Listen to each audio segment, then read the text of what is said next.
What's up mga inaanak? It's Ninong J3 here. Kain tayo, pero smart! So today, ang lulutuin natin is cauliflower pizza crust. So ang ingredients natin is cauliflower, giniling, tomatoes para sa ating pizza sauce, a slice of bell pepper, onion, 2 cloves of garlic, 2 cups of mozzarella cheese, and parmesan cheese. Meron din tayo ditong naka-reading dried oregano, salt,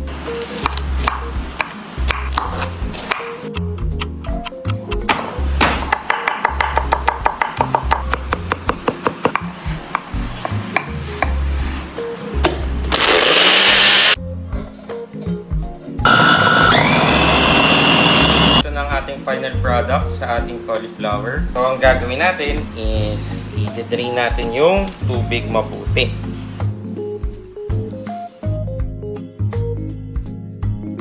Hi! So, ito na yung final product natin. So, kung titignan nyo, dry na siya and sobrang fine na siya.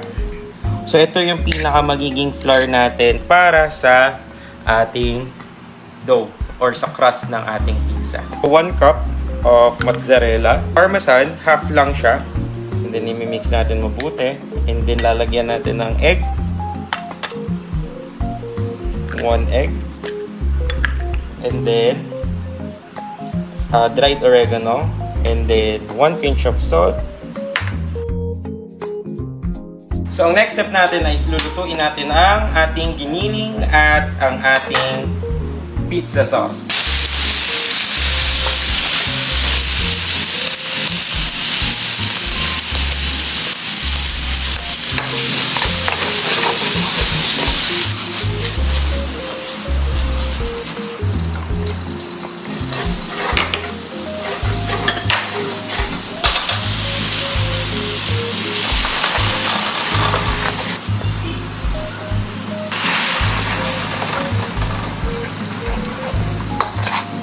So, isasalang na natin ang ating dough for 8 minutes.